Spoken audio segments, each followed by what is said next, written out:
Bonjour les amis. Alors aujourd'hui, petite vidéo pour vous faire un bilan aux 5000 km sur cette moto. Alors là j'ai 4945, mais bon, inutile de vous dire que quand je vais rentrer chez moi, elle aura 5000.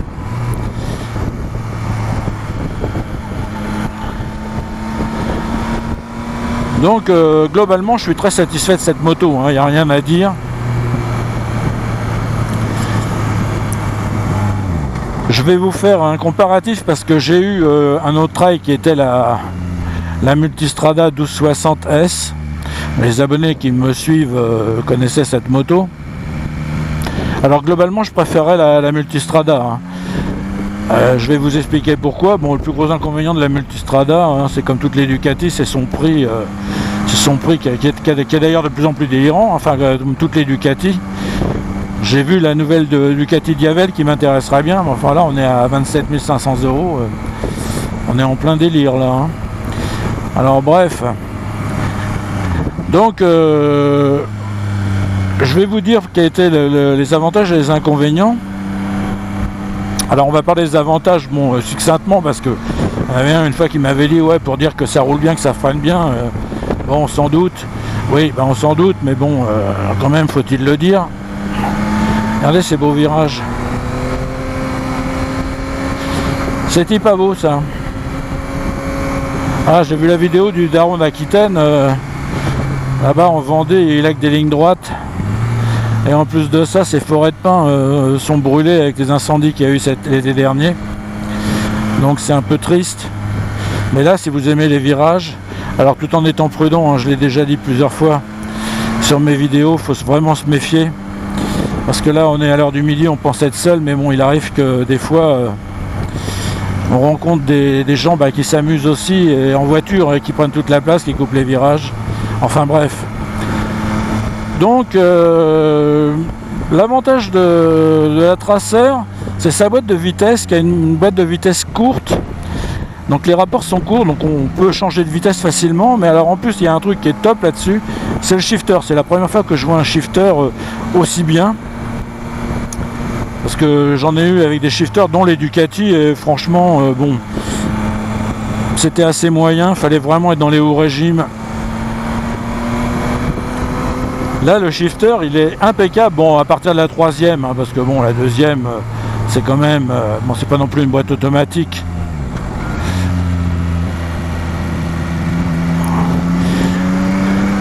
Mais vraiment le shifter est bien, la boîte de vitesse est bien. Et alors le gros point, c'est le couple. Il y a vraiment un gros couple. Bon bah ça, on le sait, je l'ai déjà dit. Le moteur 3 cylindres, c'est le meilleur des deux mondes entre le 2 cylindres, le bicylindre et le 4 cylindres. Et là franchement c'est le top. Vous avez du couple et vous avez de la puissance. Alors il y a 119 chevaux à 10 000 tours. Bon en fait... on n'y est jamais à 10 000 tours, enfin moi j'ai jamais été à 10 000 tours parce que bon, au-dessus de 8 000 tours ça se met à vibrer de partout là-dedans et puis bon, comme le couple il est à 7 000, après vous avez plus de couple, vous avez de la puissance mais vous avez plus de couple. Donc je pense que le plaisir c'est de jouer sur le couple, d'être toujours sur le couple et de voir la poussée. Après au-delà ça monte dans les tours mais bon, vous avez plus vraiment de... Vous avez plus de couple, le couple il descend, donc autant jouer sur le couple. Bon déjà si vous êtes à 8000 tours, je me méfie parce que des fois je pense que c'est des virages larges. Donc le couple, donc le moteur, bon il est sensationnel. Le son de l'échappement il est bien, bon il y en a qui ont changé l'échappement, j'en vois pas l'intérêt parce que le son il est plutôt, vous pouvez l'entendre à la décélération. Alors ça pétarade peut-être un peu moins, mais le son il est rauque, regardez. Franchement c'est sympa. Vous voyez ça avec la caméra, vous avez l'impression que c'est un virage, en fait c'est des virages plus qu'à angle droit qui se resserrent. Et puis des fois on trouve de la terre. Vous voyez, je passe les rapports sans l'embrayage, franchement c'est top. Donc là sur des routes comme ça on peut s'amuser, bon sans rouler comme un malade, mais on peut vraiment s'amuser. Et donc moteur Moteur, boîte de vitesse, shifter, tout ça c'est au top. Alors le freinage, bah, bon, il est très bon, il n'y a rien à dire, franchement c'est suffisant. Alors sur la nouvelle, j'aurais aimé avoir ça, la nouvelle Tracer 9 GT Plus, n'est-ce pas? Ils ont mis un freinage qui équilibre l'avant et l'arrière. C'est-à-dire quand vous servez du levier à l'avant, ça freine aussi de l'arrière, et ça c'est bien. Ça j'avais vu ça sur une moto, sur une BMW, franchement c'est bien.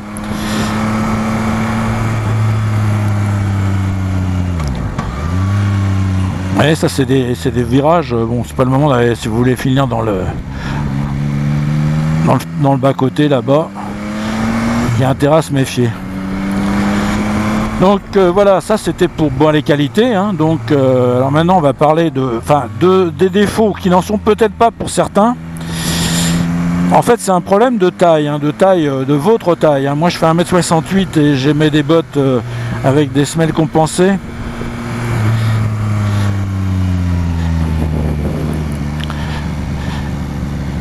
Ce qui fait que je gagne à peu près 3 cm. Ça me fait du 1m71, mais je suis quand même sur la pointe des pieds. Alors ce qui est chose bizarre, parce que comme je vous disais, j'ai eu une Multistrada, la hauteur de selle était à 820 mm et là elle est à 810. Et avec la Multistrada, j'étais peut-être pas les pieds à plat, mais enfin avec la selle basse de la Multistrada.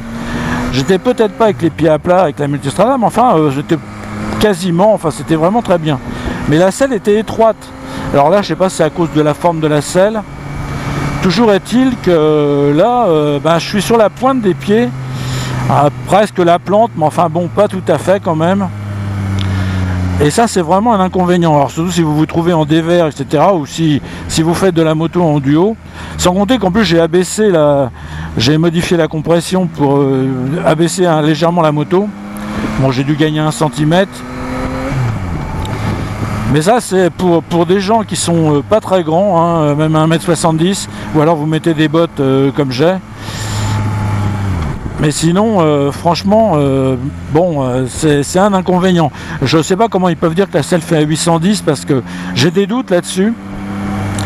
Et c'est vrai que bon, si vous n'êtes pas à l'aise, je vois sur le Bon Coin, il y a pas mal de traceurs neufs à vendre avec un très faible kilométrage. Donc est-ce que c'est des gens qui justement se sont fait peur et sont pas à l'aise? Ou est-ce qu'il y en a qui profitent de l'inflation et qui veulent les revendre le prix qu'ils les ont achetés? Bon, ça c'est une autre histoire. Mais disons que sinon, si vous êtes à 1m75, je pense que là ça devient correct. Et l'autre inconvénient, c'est les leviers. Les leviers dont l'embrayage par exemple prend que sur le dernier centimètre. Alors ça c'est vraiment bizarre et au début, moi j'ai trouvé ça extrêmement gênant. Alors j'avais mis des leviers Gilles qui sont vendus en accessoire par Yamaha.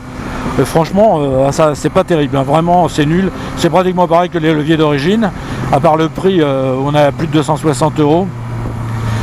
On gagne strictement rien. Il vaut mieux prendre à ce moment-là des Rizoma, ou enfin il faudrait voir, mais il y a sûrement des leviers beaucoup moins chers et avec un écartement justement plus resserré. Parce que c'est un inconvénient, vous voyez, quand vous êtes... vous le voyez pas avec la caméra, mais là, c'est vraiment des virages que je ne m'aventure pas à prendre comme une balle. Donc, comme l'embrayage est en bout de course, vous pouvez vous trouver en difficulté des fois. Alors surtout si vous êtes habitué à... Ah bah non, pas encore. Même ici. Ah bah non alors. Alors il est où le feu? Non, pas de feu, apparemment. Ah oui, ils sont en train de refaire les... Ah oui, oh là. Ah oui, d'accord. Voilà, on va se calmer. Oh là. Bon, on va s'arrêter là.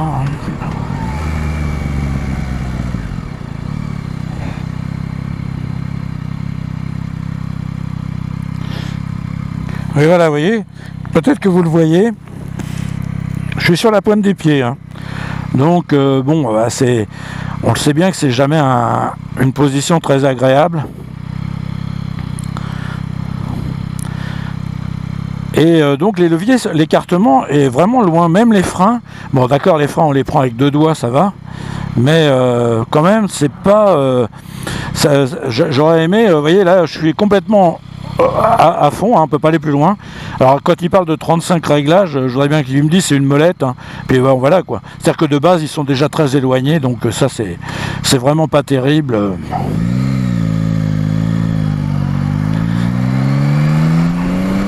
Ouais, là ils sont en train de passer la fibre ou je sais pas quoi. Bonjour la fibre, bonjour le coût que ça va avoir parce que ils annoncent 32 € chez Orange la première année, puis après on passe à 63 € à dedans. Moi je suis chez Soch, je paye 20, ils ont augmenté d'1 €, je paye 21 €. Ça va être encore une belle arnaque ça.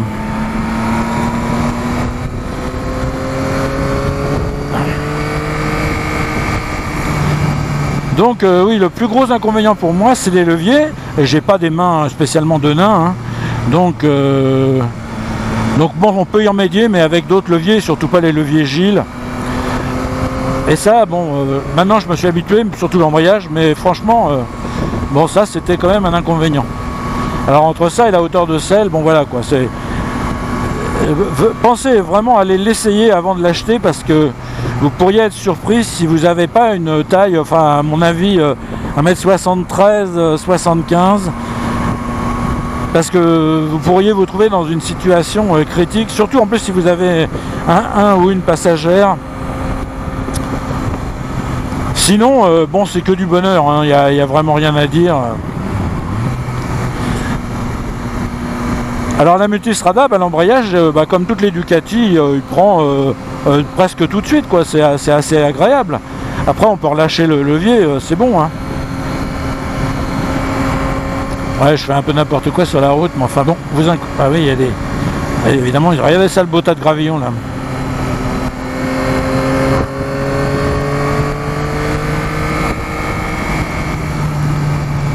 Vous voyez, en décélération, on a un beau bruit rauque. Je trouve ça sympa, moi. Ouais, j'ouvre le casque.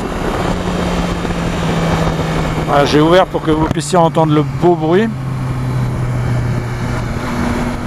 Vous voyez, on pourrait rester en troisième tellement, même en quatrième, hein. Vous voyez, je passe la quatrième, cinquième, regardez, on est en côte. Il n'y a absolument aucun problème. Les accélérations, là, regardez, je suis en cinquième. Bon, ça y est, on est tout de suite un délinquant, hein. Donc c'est parfait. Donc je vous disais que je préférais la Multistrada pour sa hauteur de selle et pour son embrayage, parce que bon, c'est quand même deux éléments. Maintenant la souplesse du 1260, ça allait, hein, pour un bicylindre. Ils ont fait des beaux progrès. Donc il reste le prix évidemment, hein. Celle-là, moi je l'ai payé 14 500 avec quelques accessoires, la grille de radiateur, les protections de réservoir, enfin bon, 2-3 trucs. Bon, maintenant elle a augmenté, et la nouvelle, la GT+, elle est aux environs de 16 000, enfin bon, évidemment ça a beaucoup augmenté. Mais le meilleur avis, ça sera le vôtre, hein, donc il faudra quand même aller l'essayer. Donc moyennant ces deux inconvénients, si vous êtes d'une taille moyenne, hein, parce que bon, la taille moyenne quand même en France c'est 1m75 je crois, donc il y a forcément beaucoup d'1m65, 68, etc. Alors après, si vous faites 1m80, bon, vous n'avez pas de problème, hein, concernant ces inconvénients. Et la moto par elle-même, bon, elle est vraiment très agréable. Il y a une bonne protection. Donc il n'y a pas grand chose à dire. Voilà, je vais vous laisser là-dessus, je vais continuer mon petit périple avec mes petits virages. J'espère que cette vidéo vous aura plu. Je vous remercie d'avoir regardé et je vous dis à plus.